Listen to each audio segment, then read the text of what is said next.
بسم اللہ الرحمن الرحیم۔ السلام علیکم۔ حضرت عبداللہ بن حذافہ رضی اللہ تعالیٰ عنہ کو قید کیا گیا اور انہیں ڈرایا کہ عیسائی ہو جا، پھر لالچ دیا گیا کہ عیسائی ہو جا، کہا نہیں ہوتا، پھر سب سے خطرناک حرب آزمایا گیا۔ یہ نوجوان بڑے مزاحیہ صحابی رضی اللہ تعالیٰ عنہ میں سے تھے۔ یہ صحابی رضی اللہ تعالیٰ عنہ ایسے تھے کہ حضور اکرم صلی اللہ علیہ وآلہ وسلم کو بھی ہنساتے تھے۔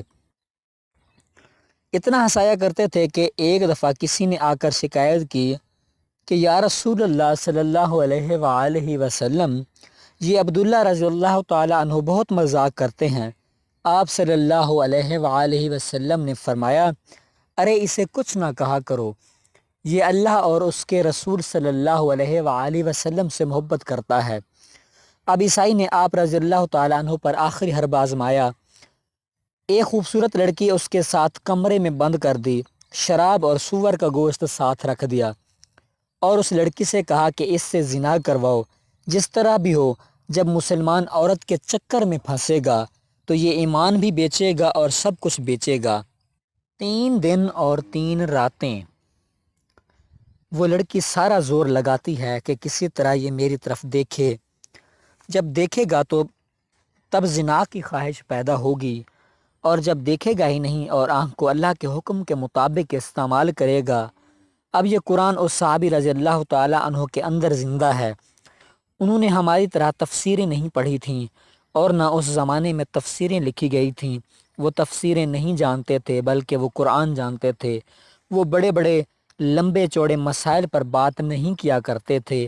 وہ کہتے تھے ہمارے نبی نے یوں کہا، ہم بھی ایسے کرتے ہیں، ہمیں اور کوئی پتہ نہیں۔ اس موقع پر ہمارے نبی کریم صلی اللہ علیہ وآلہ وسلم نے کہا، آنکھ کو جھکا۔ اب حضرت عبداللہ رضی اللہ تعالی عنہ کی آنکھ کا پردہ جھکا ہوا ہے۔ یہ نبی کا غلام، آج بازار میں پتہ لگے گا کہ غلامی کتنے لوگوں کو حاصل ہے۔ جب تم بازار میں چلو گے پھر تمہیں پتہ چلے گا کہ تیرے اندر نبی کریم صلی اللہ علیہ وآلہ وسلم کی کتنی غلامی موجود ہے۔ وہ تو اکیلا ہے، لڑکی خوبصورت ہے، لیکن اس کے سامنے 2 آیاتیں آ رہی ہیں۔ حضرت یوسف علیہ السلام کا قصہ سامنے آ رہا ہے۔ ایک طرف اللہ کا امر ہے کہ آنکھوں کو جھکاؤ اور نبی کا طریقہ معلوم ہے۔ اس موقع پر نبی کریم صلی اللہ علیہ وآلہ وسلم نے کیا کیا ہے؟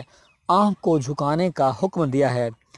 ادھر حضرت یوسف علیہ السلام کا قصہ یاد آ رہا ہے کہ اللہ نے یہ قصہ خوانی کے لیے نہیں سنایا، اللہ نے یہ قصہ اس لیے سنایا ہے، اے مومن تیری آنکھ ایسے جھکے جیسے یوسف علیہ السلام نے اپنے دامن کو بچایا ہے، کہ وہ عورت اپنی طرف دعوت دیتی ہے، آؤ میری طرف، سب کے سب دروازے بند ہیں۔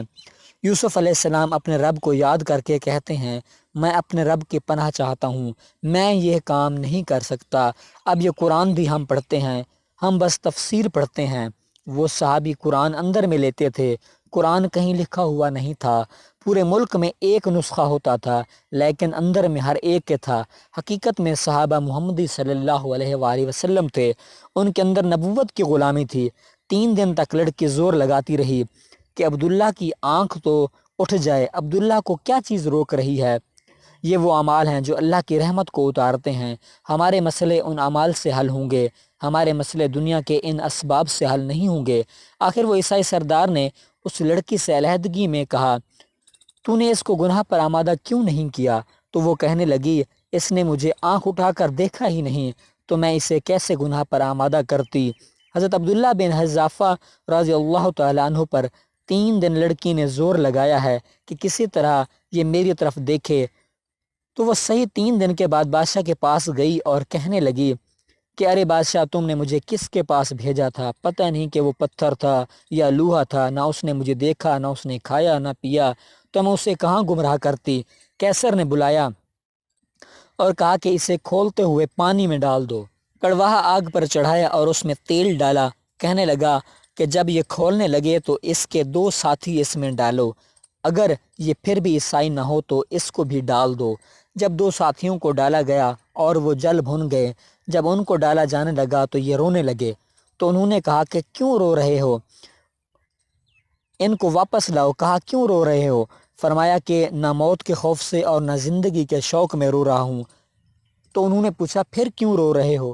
فرمایا رویا اس لیے ہوں کہ میری صرف ایک جان ہے، اب ختم ہو جائے گی۔ میں چاہتا ہوں کہ میرے جسم پر جتنے بال ہیں اتنی میری جانیں ہوتیں، وہ ایک ایک دین کے لیے قربان ہو جاتی۔ اب ہمارے جذبے ہیں، باپ چاہتا ہے میرا بیٹا بڑا آدمی بنے، بڑا ڈاکٹر بنے، بے شک بنے، لیکن اگر وہ محمدی نہیں بنتا تو وہ برباد ہے، ہلاک ہے۔ ہم چاہتے ہیں کہ محمدی بن جائیں، تبھی ہماری دنیا اور آخرت اچھی ہوگی۔ تو سامعین کرام، اگر آپ کو ہماری یہ ویڈیو پسند آئی تو ہمارے چینل کو ضرور سبسکرائب کر دیں۔ تب تک کے لیے اپنا خیال رکھیے گا، ملتے ہیں نیکسٹ ویڈیو میں۔ اللہ حافظ۔